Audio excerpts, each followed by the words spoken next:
নির্বাচন দেবো না, জানেন তো আপনারা। বলা হচ্ছে মিডিয়া বন্ধু ছাড়া যারা আছেন তারা যারা সমর্থক কর্মী সমর্থক যারা এসেছেন বালবাল বলছি আপনারা বসুন,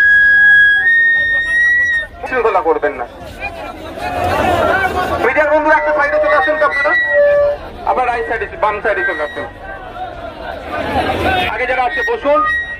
আমাদের এখান থেকে আমাদের রাজ্য কমিটি এবং বিভিন্ন নেতৃত্বরা ব্যারিকেডের ওপারে যাবে, ওখান থেকে দাঁড়িয়ে বক্তব্য দেবে আমাদের জন্য, কি মেসেজ দিচ্ছে আমাদেরকে, এবং এখান থেকে রাজ্য প্রশাসনকে অপদার্থ, রাজ্যের পুলিশ মন্ত্রীকে অপদার্থ ব্যর্থ রাজ্যের স্বাস্থ্যমন্ত্রীকে কি মেসেজ দিচ্ছে তার পদত্যাগের জন্য আমরা এসেছি।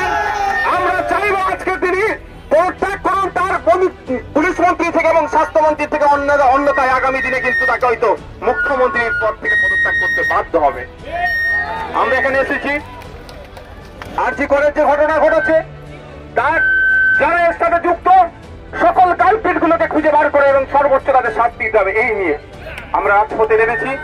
আমরা অনেক শৃঙ্খলাবদ্ধ মানুষ, আমরা শৃঙ্খলার পরিচয় দেব, আমরা ডিসিপ্লিন ভাবে।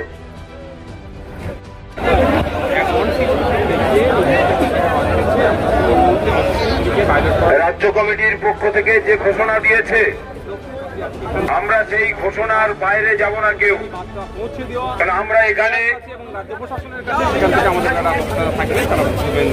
দেখেছেন যেহেতু আমরা প্রায় 2 ঘন্টা ধরে মিছিল করলাম এবং বৃষ্টিতে ভিজে সকলেই আছে। আমরা বিশেষ সময় নবনাথকে স্বল্প সময় এখান থেকে বার্তা দিয়ে যাবো।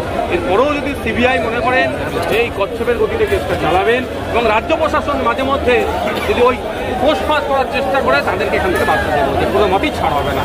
পোস্টফাস করলে কার্বনিক অ্যাসিড যেমন রেডি আছে, আর সিবিআই প্রয়োজনে আমরা কিন্তু সিবিআই দপ্তর আমাদের কি অবস্থা হবে, কারণ আমরা দেখছি এত বিরক্তিকর হয়ে গেল 100 ঘন্টার অধিক এই সন্দীপ গোষ্ঠী কি জামাই আদর হচ্ছে নাকি, সকালে যাচ্ছে সন্ধ্যায় আসছে কি মাইন্ড চাকরি করছে নাকি, এখনো পর্যন্ত বার করতে পারলো না।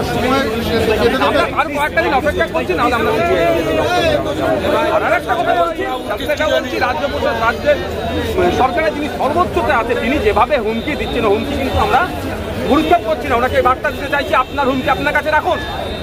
যদি একটা কোনো জুনিয়র ডাক্তারের নামে এফআইআর হয়, বাংলাদেশ গণতান্ত্রিক প্রক্রিয়ায় কিভাবে জবাব দিতে হবে দেখিয়ে দেবো। কারণ এতদিন যে আন্দোলন চলছে, আজকের আন্দোলনটাও কিন্তু কোনো রকম ভাবে কাউকে গদি থেকে নামানো বা আগে গদিতে বসানোর আন্দোলন নয়।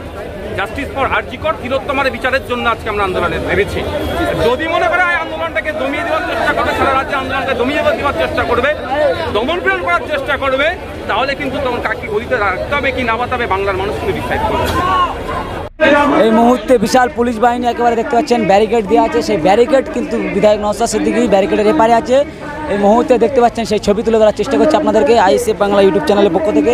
কি ঘটতে চলেছে দেখতে থাকুন বিস্তারিত খবর আইএসএফ বাংলার পর্দায়। এই মুহূর্তে দেখতে পাচ্ছেন সিনিয়র অফিসারের সঙ্গে